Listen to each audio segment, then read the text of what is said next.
So Aging Better is a programme set up by the National Lottery Community Fund, the largest funder of community activity in the UK.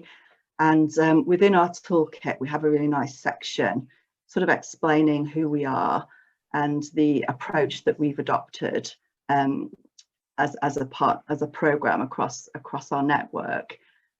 And we very much have adopted what we've called a test and learn approach.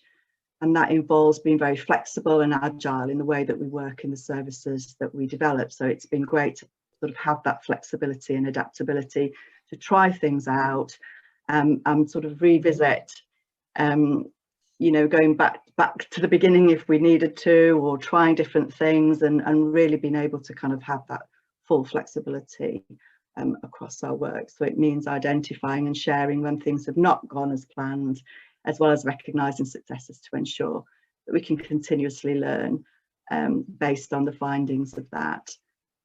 And it has all been about maximising impact through co-production and by harnessing the knowledge, wisdom and lived experience of older people.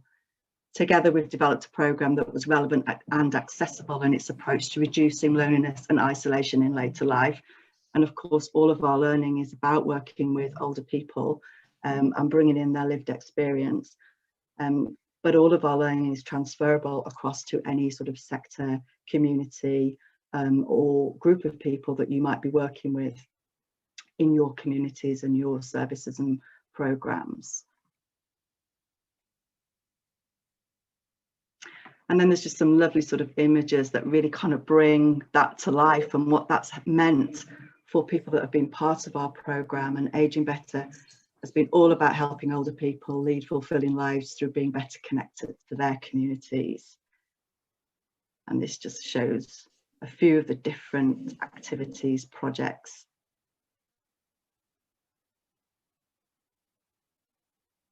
And the people that have been involved. So all of the imagery in our toolkit are real people that have been part of the programmes across our networks and focusing on some of those lovely activities. And then this is just a shout out to the 14 local partnerships that are involved in that and have been involved in developing the toolkit as well. And we've all come together to help people in later life feel less isolated and lonely and get actively involved in their communities. Engage in the design and delivery of services that improve their social connections and be recognised for their positive contribution to society. And Aging Better, of course, use co-production to put the over 50s at the heart of absolutely everything they do. So it's very much a meeting of hearts and minds. And everyone that signs up to the festival will get a link to that toolkit when we launch it for real at the end of the festival.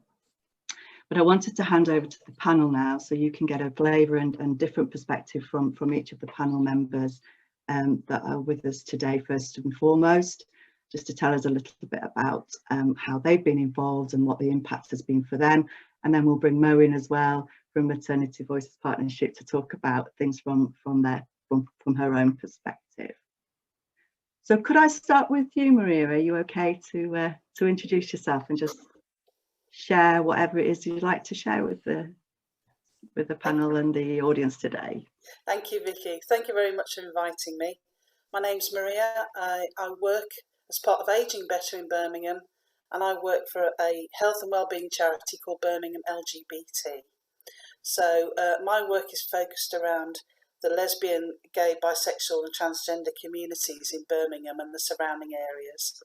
And I'm talking about a group of people who have had lifetimes of discrimination and abuse and are understandably wary about working with anyone really to create groups, activities and services.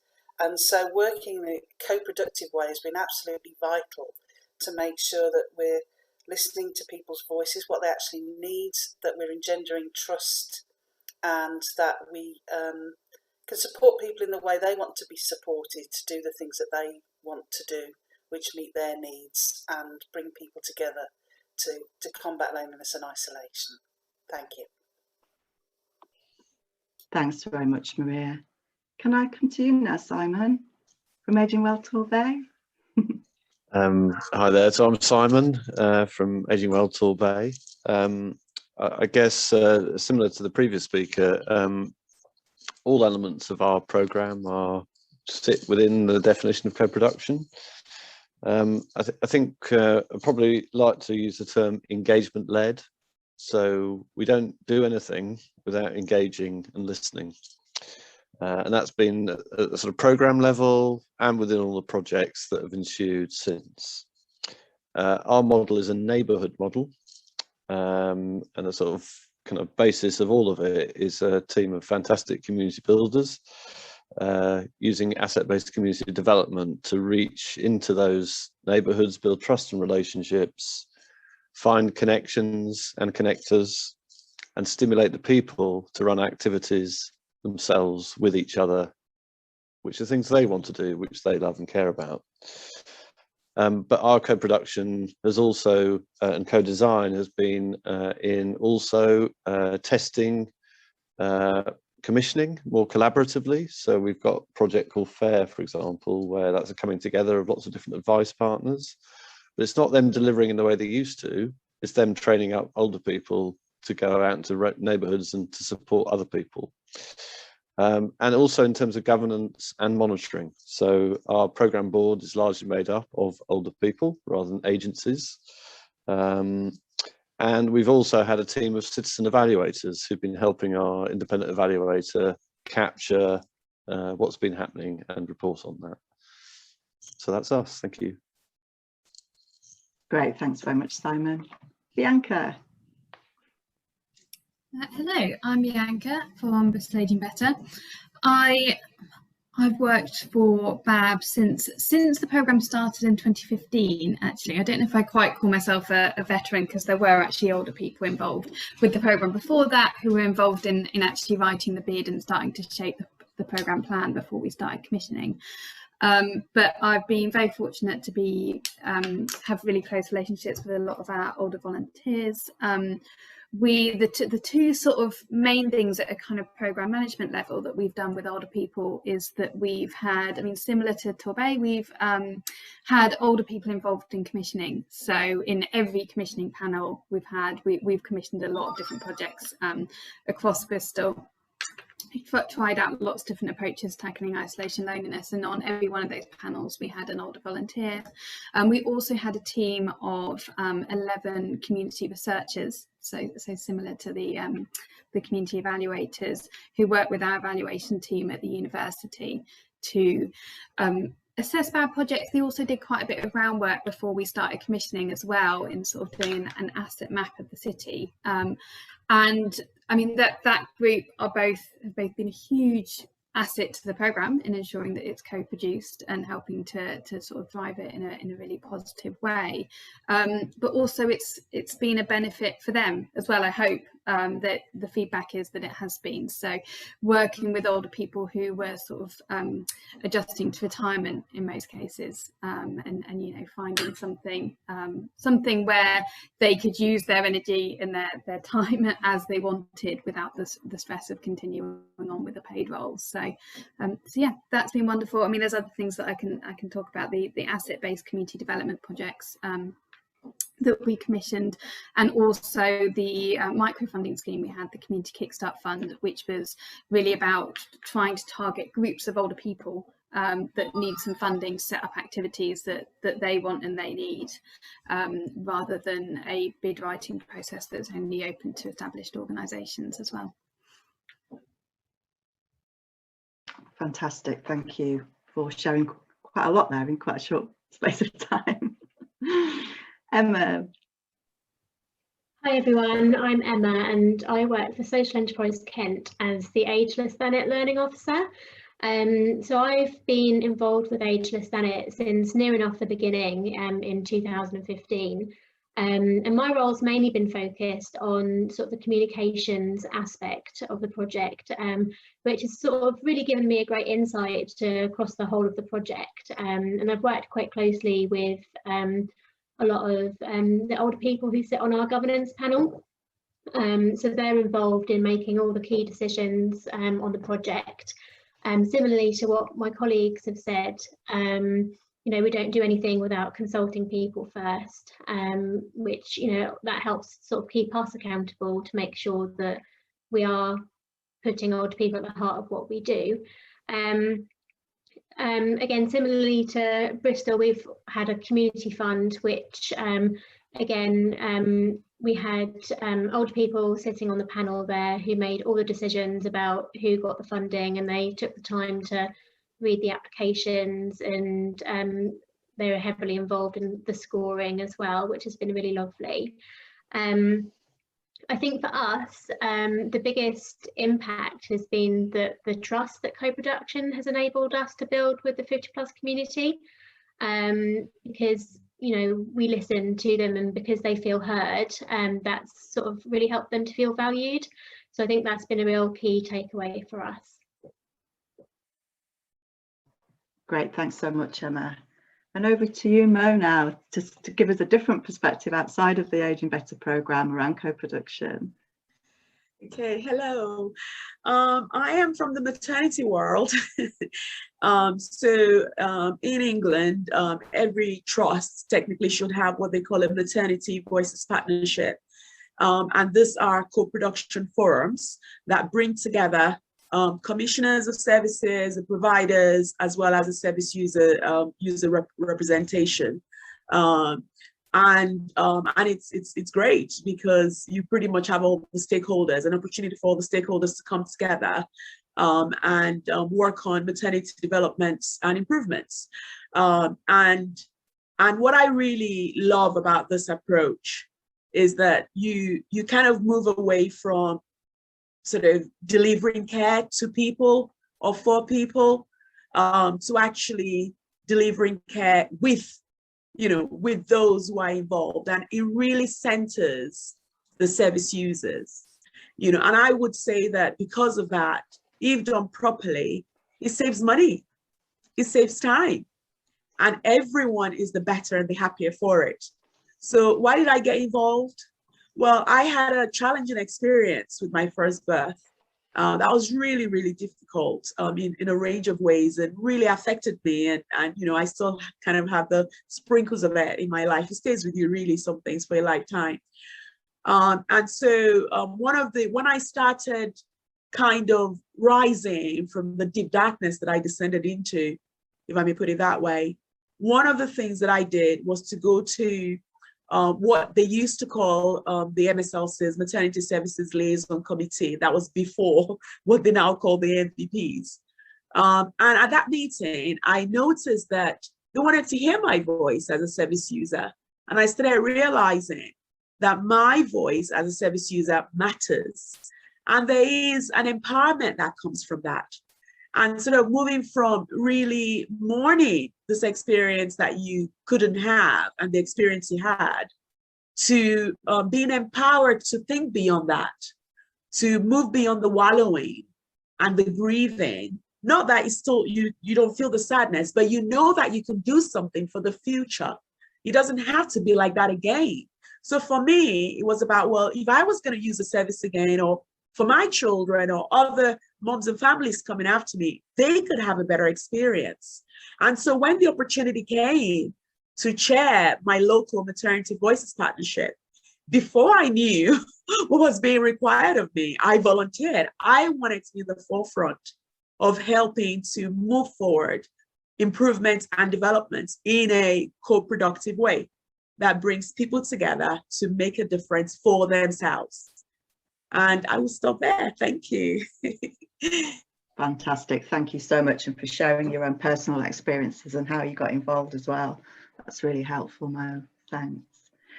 So I'm going to open up the floor to questions now. So if there's anything that's come up in sort of listening to our panel just now, or any sort of burning questions that have come up for you across the festival that you'd perhaps like to put to our panel this morning, then please do put your questions in the chat to get the conversation going.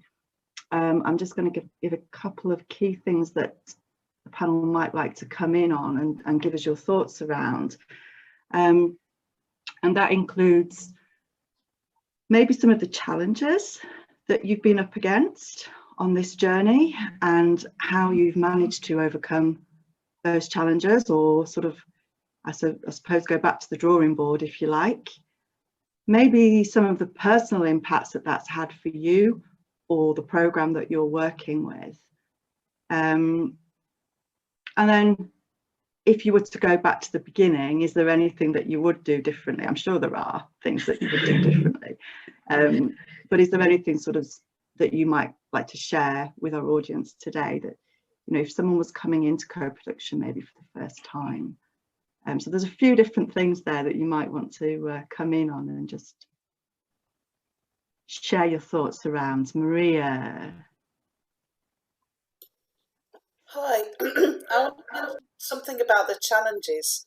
I think it's been quite a new experience from the way I've worked before, where I've worked on a very service-based model, providing services to people.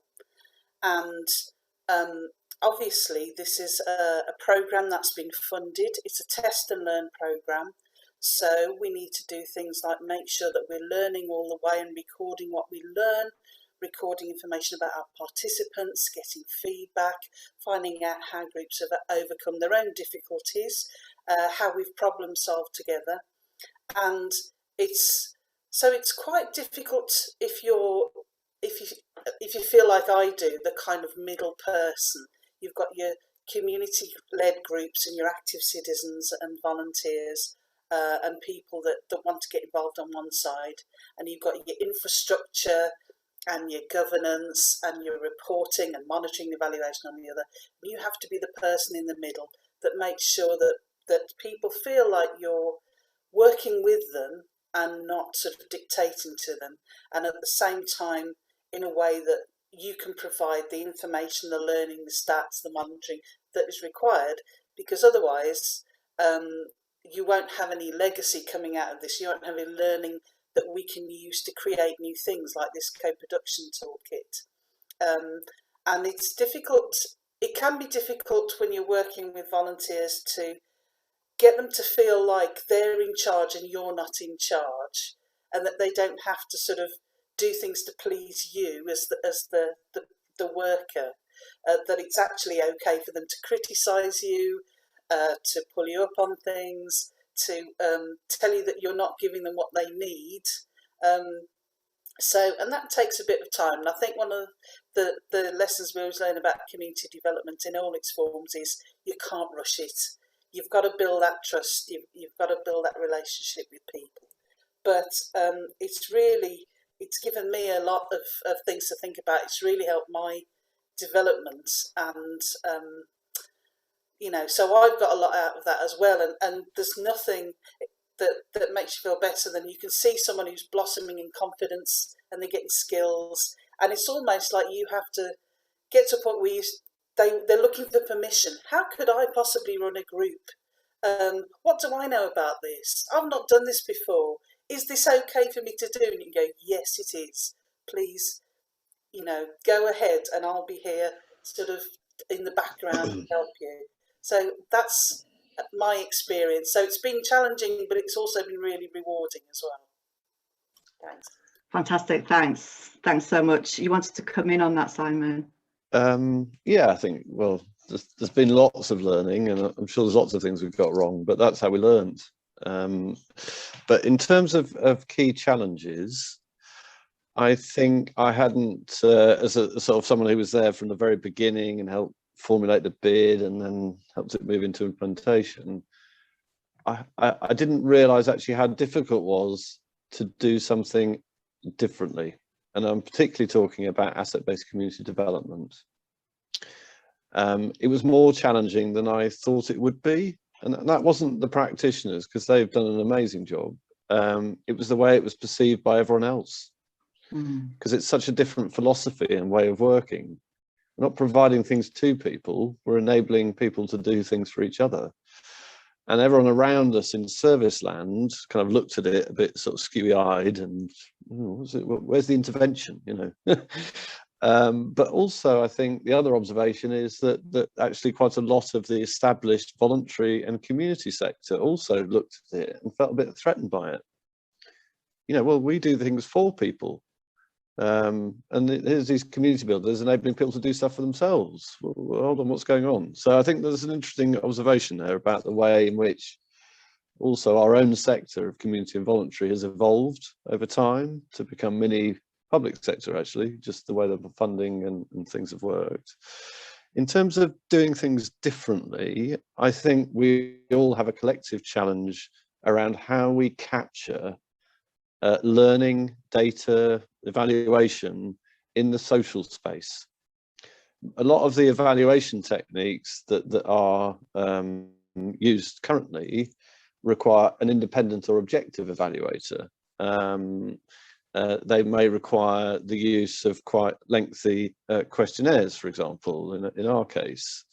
And when you're working in a much more organic, community-based way, it's very difficult to use the concept of start and finish, you know, and an impact between start and finish.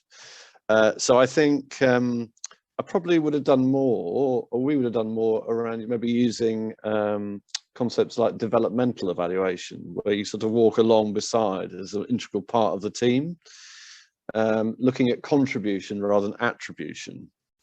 And then the final comment I thought I'd just make is around commissioning. So I think the other bit of learning for Aging Better is that, so the requirement was for us to commission. That was the kind of rules set out by the National Lottery Fund, Community Fund. I've been a commissioner in the past in the public sector, and I'm not a fan of commissioning, actually. So I think there's quite a lot coming out in learning and thought process around the linear nature of commissioning.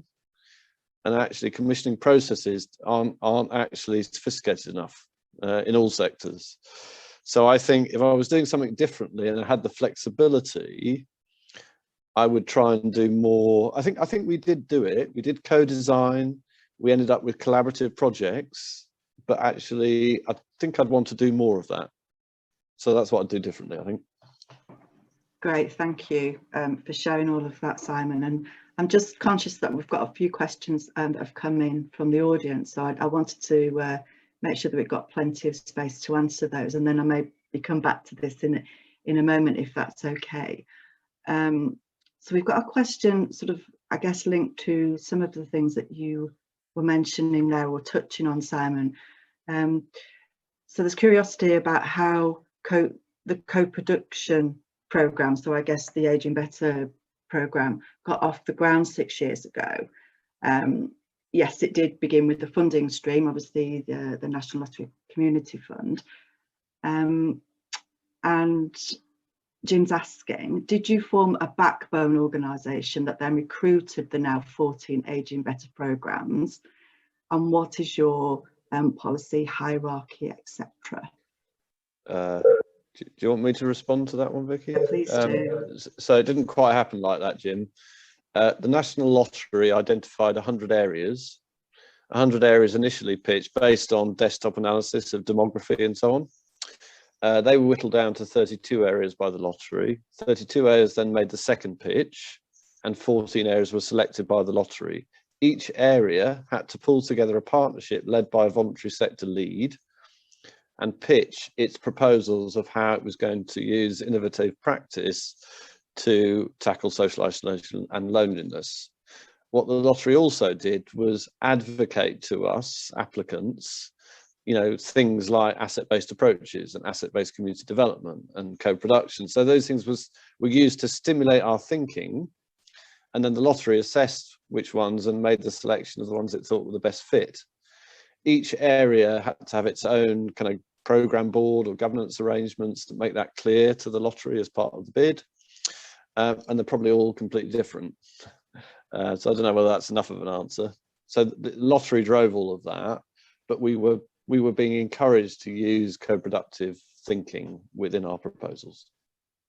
Thanks, Simon. And we've also got Claire in the room, actually, from the National Lottery Community Fund. So she might want to add anything to that as well, possibly, or Simon might have said it all. He said it all, and I was just about to write a comment in the chat to say that is an incredibly good memory. All those numbers, I was struggling to remember the numbers myself, and I've been on the programme since about 2013. But no, that was a really good explanation of how we went from the 100 areas down to the 14, and then and how co-production then sits within those 14 areas. So yeah, I don't think I've got anything to add to that. I'm happy to answer questions, but I think Simon did a really good job of explaining all of that then. Thank you. Apologies, Claire. If I'd realised there was something, I would have let you answer the question. We just spotted Claire in the room there, so it was a great opportunity to bring Claire in. Okay, so we've actually got a question for you, Mo, from Marianne. And Marianne's interested in how maternity services have changed through the partnership. I think it's changed in a number of ways. And of course, it's worth saying that the Maternity Voices partnerships, they're sort of not all at the same level, because they started about, I think, in 2016 or so with what is known as the Better Birth Report.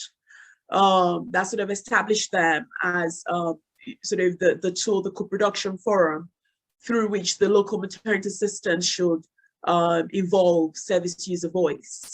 And not every single trust started immediately, so in my area, for example, we started over 2 years ago.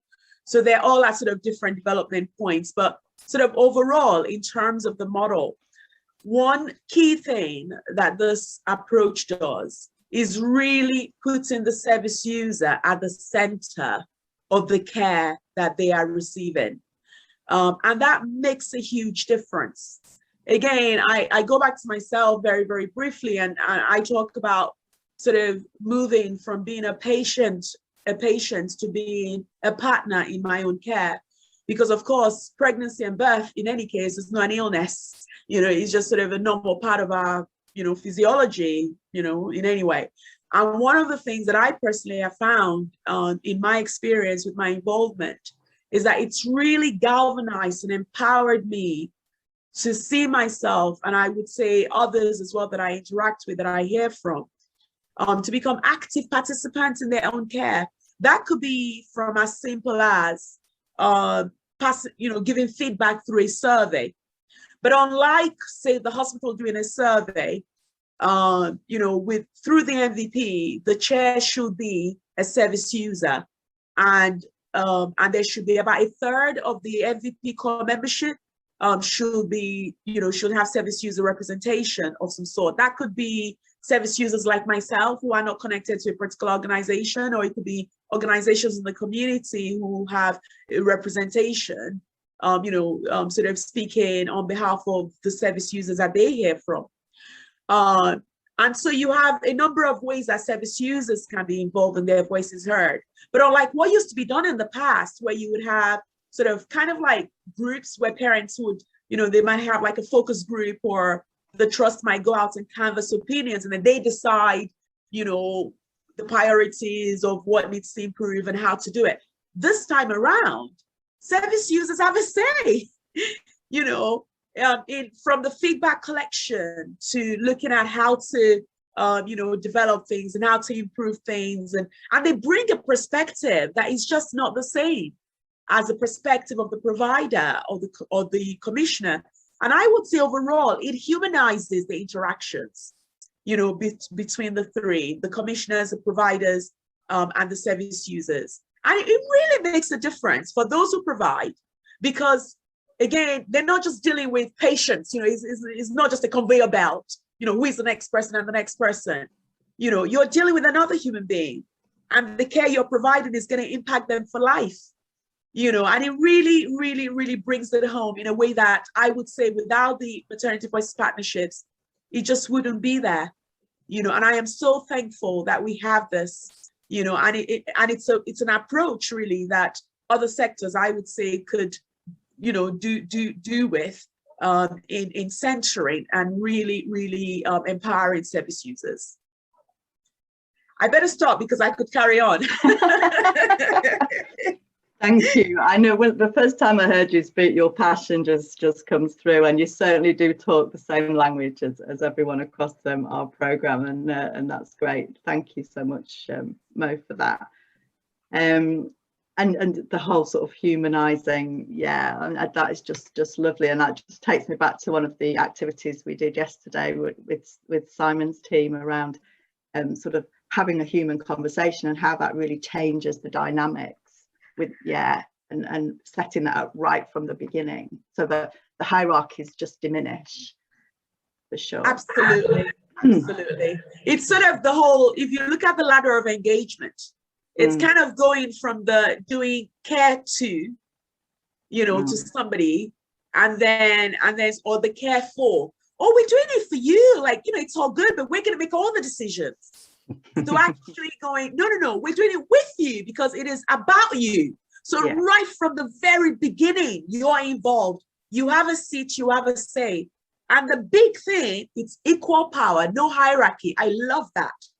So you might be talking to like the head of midwifery or the service user. It's not kind of that way. We're all like this. And we're all working together in the interest of making sure that the service user has the very best outcome in every way. Fantastic. Thank you. There's another question actually that came in from Editor, and this is a question to everyone. What was the one thing that you tried in relation to co-production that didn't work?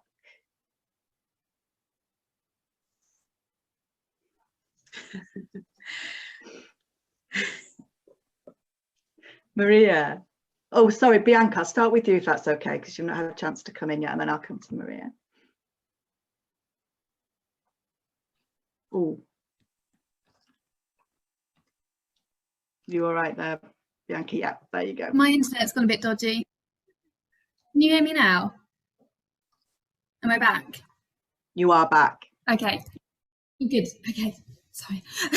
I was just going to come in on something that I was going to touch upon earlier, actually. So it's more a challenge than something that kind of, you know, just was a complete write-off. But I mean, we had a real challenge actually with getting diversity or a real representation of the older population of Bristol in our group of community researchers. I mean, as I say, we had 11 absolutely fantastic people, and from a different range of backgrounds, in the sense that they were coming into it for sort of different reasons. We had, you know, one who'd actually been, until his retirement, been working abroad for a long time and was new to the city, and it was a really nice way of him kind of getting more involved in sort of city and civic life. But it was a challenge. We didn't have anyone, by then we didn't have anyone from a minority ethnic background, and the same on the commissioning panel actually. I think we had one who had to leave at one point for health reasons. But that's been a challenge. I mean, because Bristol is a diverse city, but it's quite a divided city, quite segregated in a way, and obviously a difficult relationship with its own history. And I think there are things we could have done to in the recruitment process for community researchers and commissioning panel members to sort of make it seem less academic. I know it sounds silly because it's working with the university, but potentially I'll post a link to an evaluation project we actually did on the community researchers, which made the recommendation that we could have looked at having some outside researchers, so people who don't necessarily identify strongly with the community that they're actually working with or they're evaluating, and some inside as well. So actually having some of those people kind of in those communities that are being served, those service users, contribute to the evaluation as well, and not just as participants being evaluated. So yeah, that's been a challenge. Actually, we did have a LGBT specific project which did actually recruit a more diverse group of people in terms of ethnicity and in terms of kind of class and cultural background to the steering group. But yeah, that was a challenge, and something we'd, you know, definitely like to be able to use our learning to kind of help future co-produced projects in Bristol. Great, thank you, Bianca. You've just broken up a little bit there, so I'm hoping that you managed to say everything that you needed to say. Thanks. I'll hand over to Maria then, who would like to maybe add to that. I'm going to give a bit of a politician's answer here. Actually, there's nothing that didn't work. That didn't mean to say that we tried things that didn't have the outcomes we were expecting, but that's the whole point. of co-production is that you've got the freedom to experiment. You can.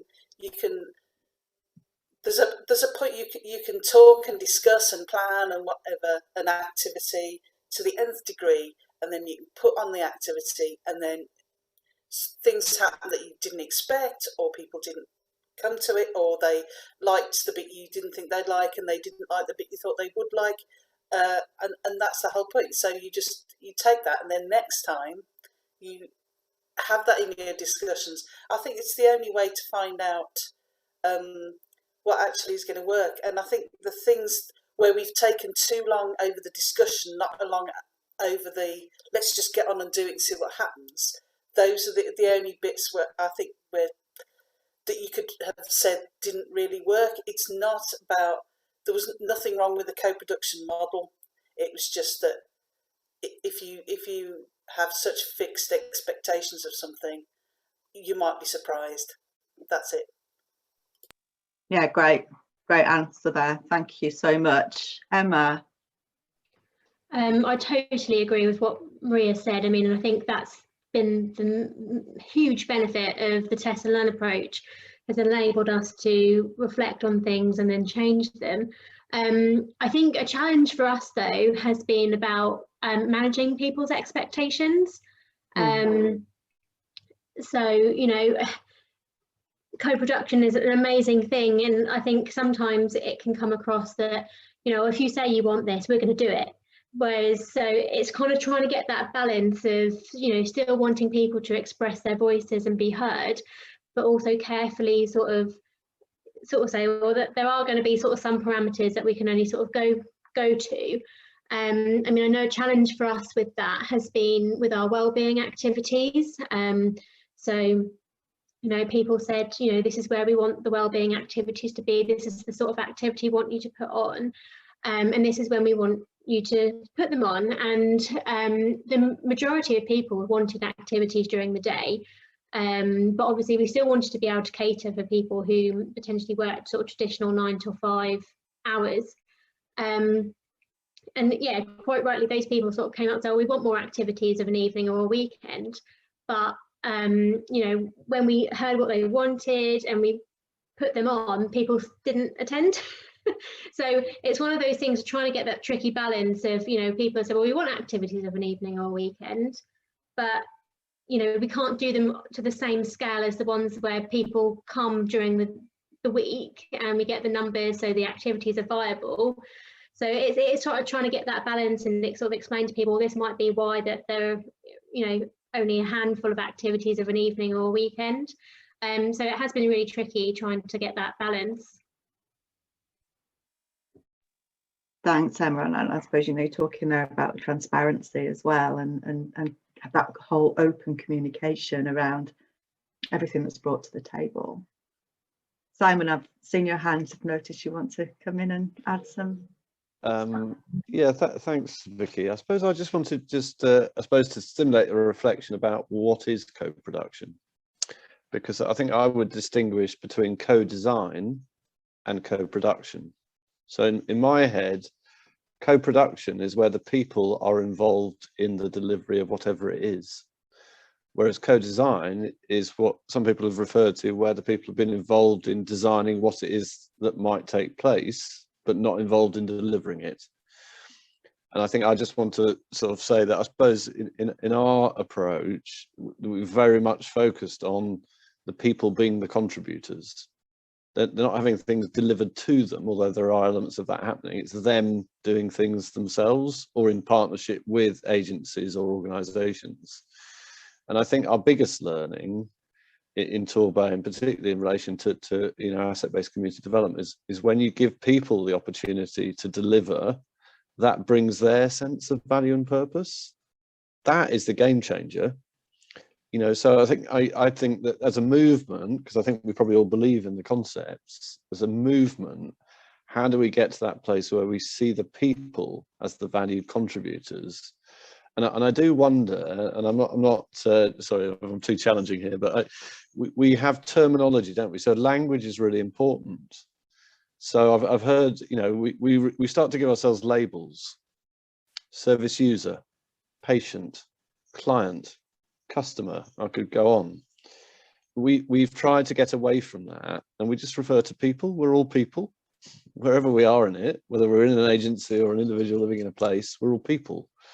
And I think that I really like Mo's comment about humanizing, because I think that's where hopefully commissioning processes are going. There's some interesting work from Collaborate CIC, who talk about human learning systems, for example. We're doing some of that work in Torbay now, and it's partly linked to legacy, because we've been feeding some of our learning about collaborative commissioning to our colleagues in the public sector. Anyway, sorry, that was a bit of a rant. I'll stop there. Not at all. And I think that's actually a lovely place to end, Simon. You know, just contemplating on that whole idea of, you know, this is very much a movement that we're all passionate about, and it's how we can take that forward and, yeah, start to change the language and the terminologies and the labels that we place on ourselves, because we've all sort of talked in that language on the panel, even though, you know, we believe in the kind of equality of everyone involved. So I'm just going to pop my email address in the chat. So if you have got a question that you haven't had a chance to ask the panel today, thank you, Claire. Thank you very much for coming. Then please do email them, and I can channel those and field those to the relevant partner, or open that question up to the panel. Thank you very much for your questions, and thank you to the panel for a very rich and interesting conversation and dialogue around co-production models and how we take those apart and move those forward. And thank you very much. Sorry, I'm getting a little bit throaty because I've been talking so much over the course of the week.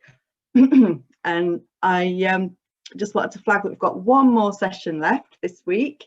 We've got our end of week celebration, which is at 2:45. You should all have the link for that. So if you would like to come over and join us for that end of week celebration session, where there is a little bit more time to reflect on the toolkit actually, and how you might use the toolkit going forward, then please do come along. Everybody is welcome to that. And maybe we'll see you next week for some of the sessions across week 3 of the festival. Thank you.